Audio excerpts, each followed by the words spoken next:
so difficult being a director in some instances because so often the vision of the film is just in my head, and it's my job to try to figure out how to get everybody on board to have this shared vision. And so sometimes during this process, as I'm playing Ryle or as I'm directing, there's just times when maybe words get stuck and I don't get it out the way that I want to, or we're running out of time, and there's always challenges. Every movie is a mirror. Case last night by the court, and Michael Gottlieb, who is the attorney for Blake Lively, dumped all of these onto the court docket. I have had a chance to look through some of these, and I want to talk with you about what was going on behind the scenes, not only on the set of the film, but also during the promotion of the film and leading up to the promotion of the film.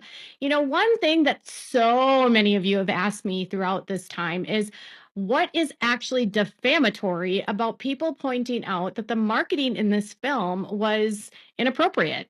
What is so defamatory about the fans organically calling out Blake about how she chose to market this film? None of that was actually a part of Melissa Nathan's strategy about how to get past the crisis of Blake dumping stories into the media about her complaints about Justin Baldoni. Now, if you recall, she had them sign this document in November of 2023, which outlined her protections to return to work. And in that, she was able to gain a ton of control on this film, so much so that even Mr. Baldoni recognized this in January. In January of 24, before they went back to filming, before they ever, had the meeting at the penthouse where apparently Mr. Reynolds screamed and yelled at Mr. Baldoni, Justin was telling his friends that he was going to have to try to find a way to navigate the situation. When Blake had used this document in order to get more control.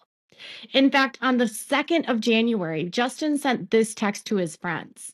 I haven't seen Blake in person since this safety letter accusation, feeling all sorts of things. She used the claim letter to gain power over the whole production, trying to find my balance, captaining a ship and leading it while it's being held hostage, how to give her most of what she wants while maintaining some of my own vision.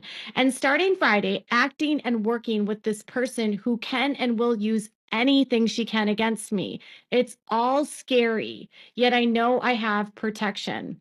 Starting this thread again, I will need emotional and spiritual support. And then someone responded that they were at the temple and they would pray for him. And then he got a bunch of messages from his friends, from his friend Adam, who was in the film, and from Rainn Wilson, basically everyone just sending him all kinds of love. So he was pretty clear that anything he said or did, Blake was going to find a way to twist and use against him. That's kind of what the narrative was. But he was saying this on the 2nd of January, before they ever went back to filming, that she had leveraged this letter to get more control of the film. So this isn't a retaliatory narrative that he developed as a part of this entire situation that has occurred since December of 2024. Okay. I also want to note something that behind the scenes, back during the actual promotion of the film, there was a conversation that was happening online that was vastly different than the conversation that Melissa Nathan had put together for her possible narratives that she could do to flip onto Blake. And I figured out why they are so desperate to tie Shasti Flaw to this conversation, because the narrative that started occurring online had to do with the way that Blake and Ryan were choosing to market the film as sort of this flowery summer movie. And that was never a criticism that they ever discussed promoting. And in fact, much of what they were doing was responding to the fact and having to navigate that Leslie Sloan was shopping a story as early as the end of July to the New York Post, to Sarah Nathan, the same person that she actually subpoenaed and tried to claim that the article and the sourcing of that article wasn't her. And text messages that were shared with Brianna Koslow and it looks like a writer, Tatiana Siegel, These are texts that were between Melissa Nathan and Katie Case and the tag group back in 2024 on August 12th. And Katie said, someone has to tell them to grow up. They promoted a movie about domestic violence as if it were a silly rom-com. What did they expect? They also said, we could do a big story on bullying and breaking the strike. And he releases text messages with her. And Katie says, yep, 100%. And then Melissa says, I know this was because of us and Leslie telling me that I was the one who did team Johnny Depp and bots. To be honest, though, the tides were already turning. We saw that. Jed didn't come on until what, Thursday? And they said yes.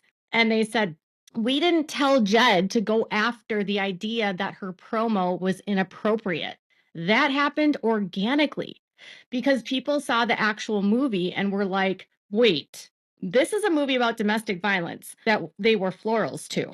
Zoe sent this to me on Saturday and goes, this is a crazy way to market this movie. Like, come on, we had nothing to do with that. This is crazy. She doesn't have a good reputation. All of this is organic stuff from real people making TikToks, not bots. They never told Jed that the narrative about her should be about the promo and that everyone should be outraged about the promo. And that is exactly what happened organically. And what occurred organically as a result of that is as the kick up was happening, as everything was moving forward, right? The algorithm starts going crazy on TikTok, and everyone starts talking about how inappropriate she's acting in interviews. Like something is completely off. This feels weird. Why is she dodging questions?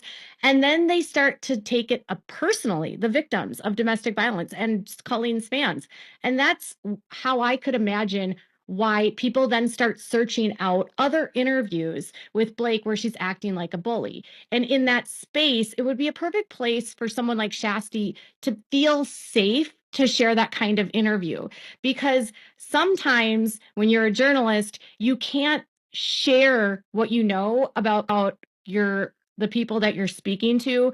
You guard your sources. You don't want to ruin relationships. You want to protect your access. And so sometimes you just keep things to the vest.